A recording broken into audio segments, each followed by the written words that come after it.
হ্যাঁ, আমাদের প্রতিবার্তা। কি কর্মসূচি রয়েছে? আমাদের অন্যান্য বছর মতো এই বছরও রথযাত্রা মহোৎসব এবং তার পূর্বে গুন্ডিচা মার্জন হয়, যেটা রথযাত্রা করে জগন্নাথ যেখানে যাবেন, যেমন মাসিবাড়ি অনেকে বলে গ্রাম্য ভাষায়, কিন্তু বৃন্দাবন ধামে যাত্রা কিংবা গুন্ডিচা যাত্রা করেন নবদিবস নবযাত্রা। তো 9 দিন ধরে যেই মন্দিরে থাকা হয় সেই মন্দিরটিকে মার্জনা করা হয়। যদিও মার্জনা থাকে, তারপরে এটি ভক্তদের একটা যে স্বচ্ছ ভারত বলে যেটা বর্তমান চলছে, এটারই একটা মূল যে বিষয় স্বচ্ছতা।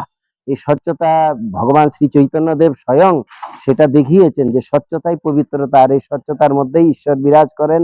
আর এই স্বচ্ছতা যে যতটা স্বচ্ছতা করবে তার হৃদয় মন্দির ততটা স্বচ্ছ হবে, পবিত্র হবে। চৈতন্য মহাপ্রভু এটা দেখিয়েছেন গুন্ডিচা মার্জন। সেজন্য আমাদের একটি পর্ব রয়েছে রথযাত্রার আগের দিন, গুন্ডিচা মার্জন যাত্রা, যেটা 15ই জুলাই সকাল 7টায় শুরু হবে গুন্ডিচা মার্জন। হ্যাঁ, তো এরপরে আবার ভগবান জগন্নাথ দেব এর সেদিন ভোগ লাগবে। হ্যাঁ, তিনি তো দর্শন দিচ্ছেন না অনবসর। তারপর বিকেল বেলা নেত্র উৎসব জগন্নাথ দেবের রথের আগের দিন যেটা হয় 15 জুলাই বিকেল বেলা নেত্র উৎসব, যেটাকে নব যৌবন উৎসব বলা হয়। কেন? ভগবান এতদিন অসুস্থ ছিলেন, সুস্থ হলেন ভক্তগণের সেবা দ্বারা, এবং তিনি সুস্থ হয়ে বিশ্রাম নিলেন। এবার হৃষ্টপুষ্ট হয়ে প্রভু খুব সুন্দরভাবে তিনি নবযৌবন রূপে তিনি প্রকাশিত হবেন। সেই নবযৌবন উৎসব হয় রথের আগে।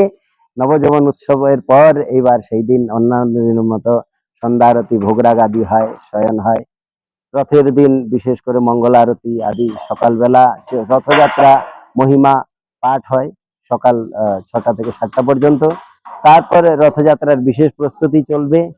রথকে আমাদের রাস্তার সামনে নিয়ে যাওয়া হবে, সেখানে রাজমার্গেতে ভগবান আরূঢ় হবেন, ভগবান বসবেন। হ্যাঁ, তারপরে রথযাত্রাকে কেন্দ্র করে রথযাত্রার পর আমাদের এখানে ধর্মসভা হয়। ধর্মসভা শুরু হবে, আপনারা এই ধর্মসভায় আসতে পারেন। হ্যাঁ, সকলকে আমি আহ্বান জানাবো এই চ্যানেলের মাধ্যমে, আপনারা ধর্মসভায় অংশগ্রহণ করবেন। এখানকার যিনি প্রেসিডেন্ট আচার্যদেব, হ্যাঁ, অখিল ভারতীয় শ্রী চৈতন্য গড়িয়া মঠের যিনি বর্তমান আচার্যদেব, এবং নবদ্বীপ ধাম, পুরী ধাম, বৃন্দাবন ধাম, এইসব ধাম থেকে বহু সাধু সন্তজন আসবেন এখানে। হ্যাঁ, আগামী 18 তারিখ। তো 18 তারিখ থেকেই এখানে ধর্মসভা শুরু হবে। তা আপনারা সবাই এই ধর্মসভায় যোগ দিবেন। 5 দিন ধর্মসভা চলবে, আবার পুনর্যাত্রা আমাদের হবে জগন্নাথের।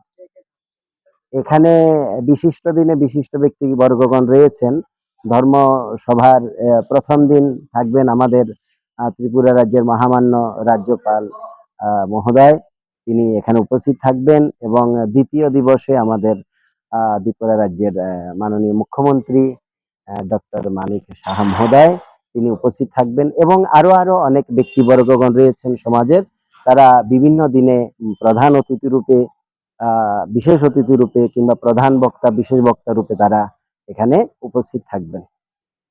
হরে কৃষ্ণ, জয় জগন্নাথ।